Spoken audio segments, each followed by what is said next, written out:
Olá, pessoal. Respondendo uma pergunta, a pessoa diz assim: qual é a diferença de perseguir uma pessoa que é cristã e uma pessoa que não é? Olha, pesquise na Bíblia. Na Bíblia está escrito: aquele que te abençoar, eu abençoarei. Aquele que te amaldiçoar, eu amaldiçoarei. Mas essa palavra Deus está falando para aqueles que têm intimidade com Ele, que são dele. Ele responde. Ele responde, tá? Tanto é quando eu fui arrebatada, eu estava no quarto, numa mesinha ali, tomando um chá e olhando para a janela. Eu não fiz uma oração. Não foi uma oração. Eu olhei para aquela janela, olhei para o céu e disse: Ah, Deus, os meus inimigos são numerosos. Como são numerosos meus inimigos? Foi isso que eu falei. Essa queixa, esse desabafo que eu fiz para Deus não foi uma oração. Foi diante do meu familiar, diante do meu sangue, que me perseguiam e me perseguem até hoje. Em palavras, em fofoca, em trama, conspiração. Só que eles pensam que é contra mim, mas não é contra mim, é contra Cristo. Chegou o dia das mães, ali pelas 3 da madrugada, eu fui arrebatada. E quando eu fui arrebatada, eu vi o corpo subindo. Eu estava deitada, eu estava dormindo na sala. Eu estava no propósito com Deus. Fazia pouco tempo que eu tinha sido escolhida, então eu estava vivendo uma situação que muitos não vão acreditar no que eu passei passou a acontecer comigo. Eu vi tipo um sol, um grande resplendor saindo de um quarto e vindo até a sala. Só que os resplendor mostrava até os ferros, os tijolos do prédio, do apartamento que eu morava. Tudo ficou nu perante os olhos do Senhor. Eu dei um grito. Eu dei um grito assim, ó. Eu disse: Jesus. Quando eu disse Jesus, tinha um anjo do meu lado, eu estava deitada do lado esquerdo, botou a mão no meu ombro e passou a mão no ombro, no braço e na perna, todo lado direito. E o corpo subiu. E de um sofá marrom que eu estava, eu me vi numa cama branca inexplicável. Eu sei o modelo dela se eu fosse desenhar. Inexplicável. E na frente dessa cama tinha uma porta branca com um desenho de uma árvorezinha toda vazada, as folhinhas, o símbolo da árvore da vida. E aquela porta ela abria e fechava, abria e fechava. E tinha um jovem de um perfume sem explicação, que não existe nesse mundo, aquele perfume, aqui nesse mundo físico. Ele entrava e saía naquela porta.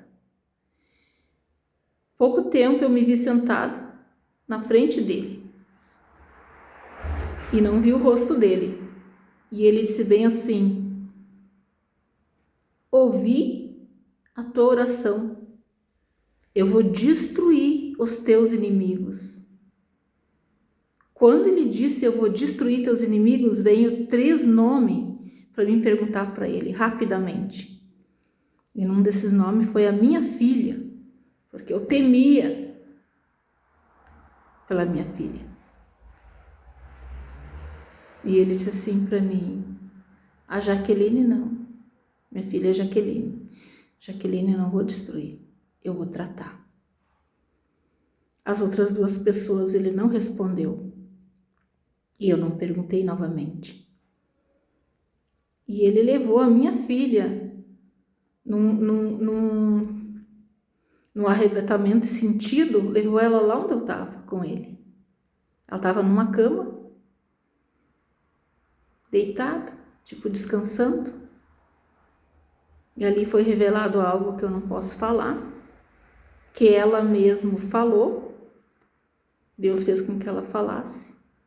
E do lado dela, Deus abriu uma janela e mandou que ela olhasse para a janela. E quando ela olhou para essa janela, ela só gritava e chorava desesperadamente. E depois ela não surgiu mais, não teve mais a imagem dela ali, daí só a minha. Daí eu tive tempo, ele me deu tempo de fazer as perguntas. E eu fiz várias perguntas para ele sobre esse ministério, sobre profeta sobrenatural, sobre o que eu estava passando, sobre tudo. Perguntei tudo para ele. E tudo que eu queria, o sobrenatural, ele disse para mim: espera mais um pouco. Espera. Cada coisa grande e extraordinário, grande, eu perguntava para ele. Ele dizia: espera mais um pouco.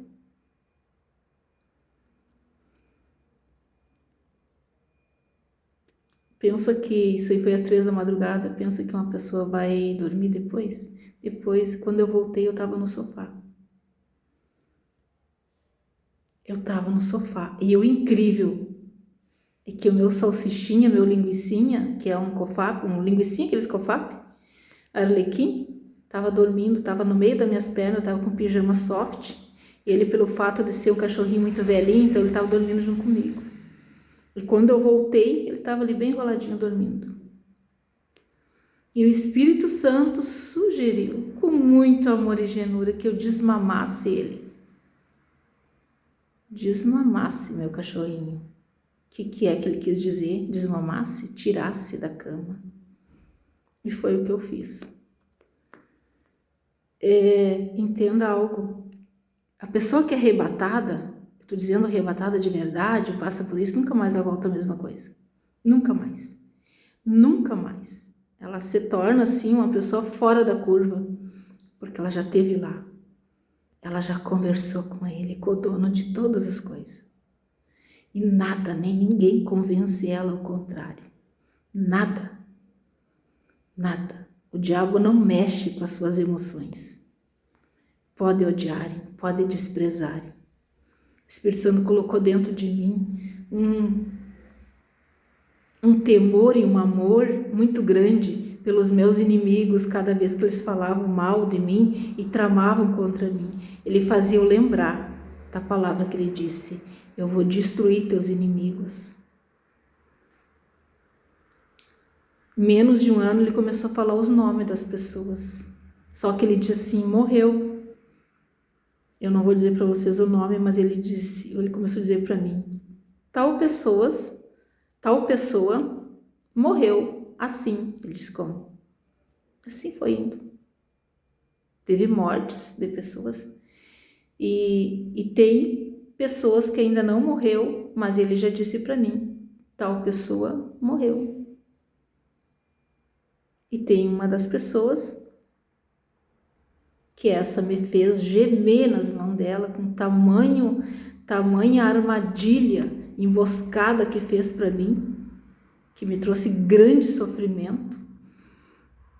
Eu estava aqui na sala e Deus disse bem assim: tal pessoa morreu no ônibus. Ele não disse que foi um acidente de ônibus, foi um tiro no ônibus, nada, ele só disse assim. Tudo é avisado. Então é isso. O arrebatamento, ele te deixa marca, ele te transforma, porque você vai num lugar que só ouve falar, pastor falar, irmã falar, todos falam sobre arrebatamento, mas uma coisa é você ouvir, a outra é você ir. E vou te dizer uma coisa, eu sempre tive muito medo de ser arrebatado, eu achava que ia morrer. Mas tu não tem ideia, a luta que é para voltar, dá vontade de ficar. Tamanho amor e genura dele comigo, não tem como explicar, não existe uma explicação. Pensa que eu queria voltar? Voltar para quê? Para que voltar para cá? Para que fazer o que aqui? Se aqui tudo é um reality. Aqui tudo é um reality. Tudo mentira. Tudo mentira. Aqui, no mundo físico, é tudo passageiro e tudo mentira. E tudo tem data de validade. Então a gente vem com essa informação, clamando por ser, por ir de novo lá, mas não voltar. A gente não quer voltar. E é isso. É uma pequena parte do que aconteceu comigo. É isso.